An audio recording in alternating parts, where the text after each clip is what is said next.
The customer journey. It sets the foundation for how retailers connect with their customers. But that journey has shifted in recent years, and brands are now working overtime to capture the interest of both potential and existing customers. But that wasn't always the case.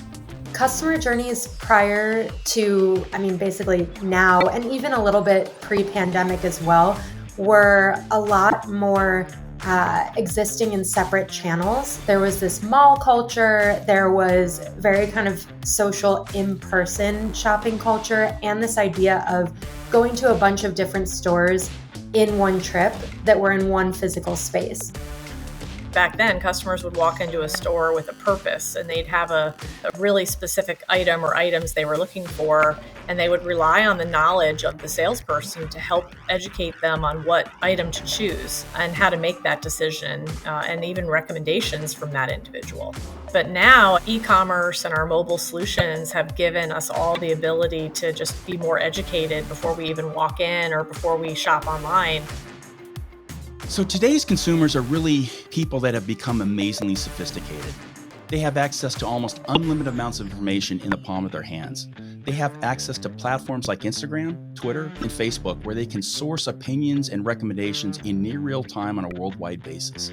So when you think about the retail process, the challenges in 2022 and beyond are far more complex. As these channels begin to expand, as the friction to move from one retailer to the next becomes far, far less, and the ability to interact on multiple websites through multiple different sources, every retailer is struggling with how do they drive value, how do they become important and stay important in the lives of their consumers. And that's the big challenge. That's the wrestle that we have.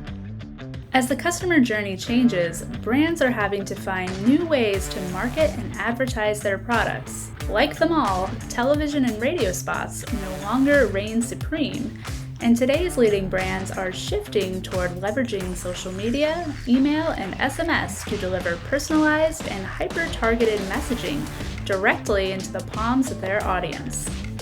Personalization is very complex, and it's an idea of taking so much data that's learned from an individual and using it to target and tailor a specific message or experience directly to that consumer or customer. And the demographics drive that. We want the consumer to feel as though we made it just for them. And we live in this world where there's so much noise like that, and the noise can be distracting. So the really hyper-personalized data is what enables the brand to show up with true authenticity to know that consumer.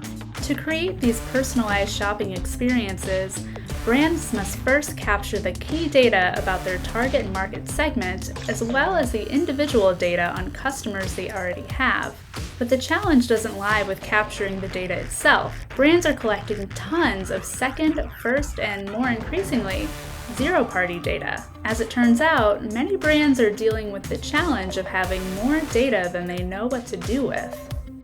You know, it's funny about talking about personalization. In the old days, we were really marketing to segments, and they were made up typically by demographics, age, sex. Now in the 21st century and 2022 and beyond, we're down to marketing to segments of one. It's been said that no other industry has as much data as retail, but that's created a problem. What do we do with all that?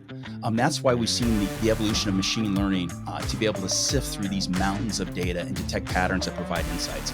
Obviously, these trends are accelerating dramatically. I think that the big challenge, particularly now, is just that the data that our customers need to tap into is everywhere.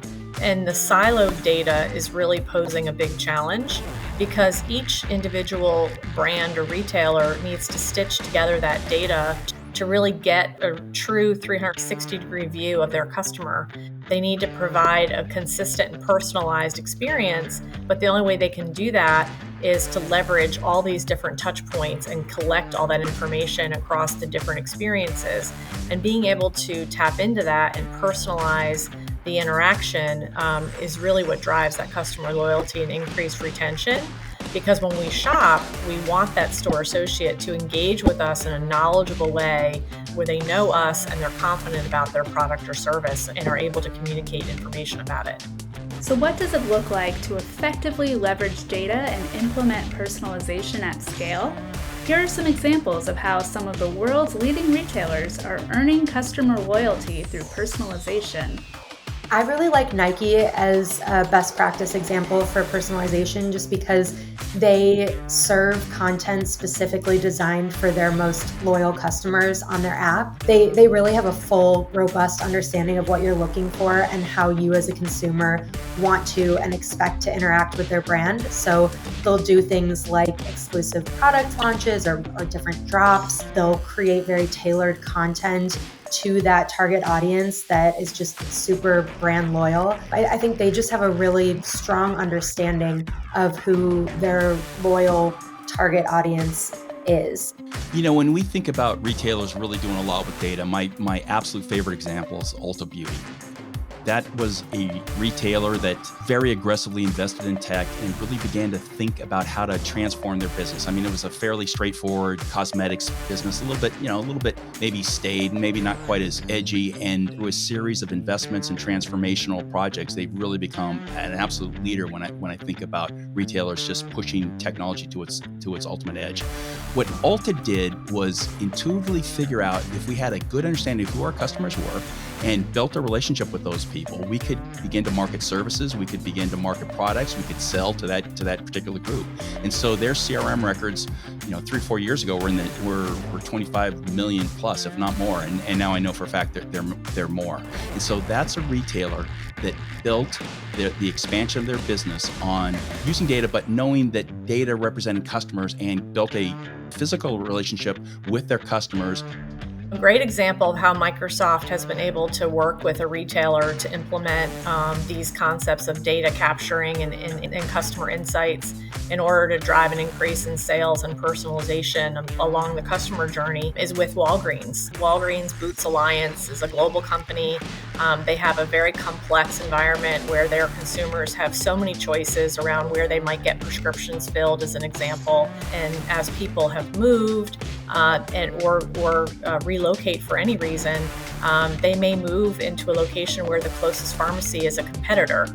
So this low switching cost drives disloyalty. And so one of the things that we were working with them to implement is creating and executing these really tailored engagements to build a stronger loyalty where the data is no longer a blocker to enabling these personalization scenarios.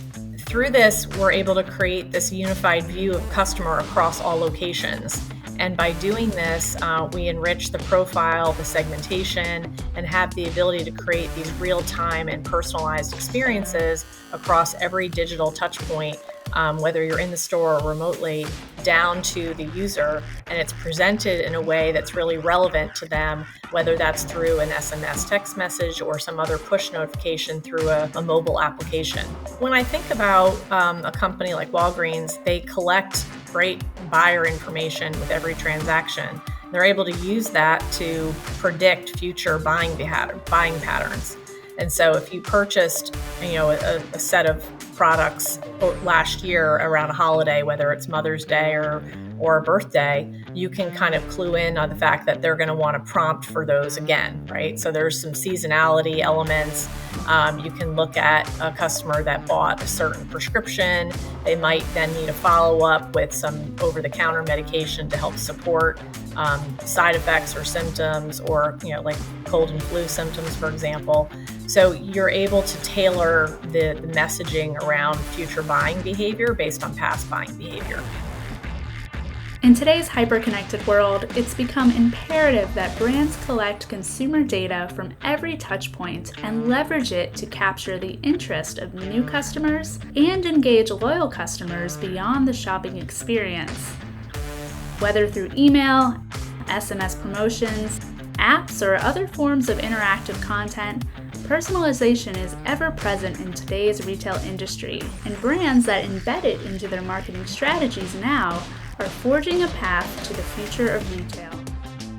Today, retail is still very transactional, but as data becomes more holistic, personalization will become far more commonplace. I think it's going to be fascinating when you think about how personalization and how this data is going to drive different retail experiences. So in the beauty products, what we're going to see, we're already beginning to see it, but we're definitely going to see that within 10 years, is the ability to understand a individual customer's skin conditions, capabilities, needs, and products will be recommended that fit those characteristics almost to a T. From a grocery perspective, we're going to become far more sophisticated in how we message to people based on their dietary habits. This is all driven through personalization. It's all driven through harnessing data, bringing the innovation ecosystem to bear on solving a lot of these problems. It's going to be an amazing time in retail.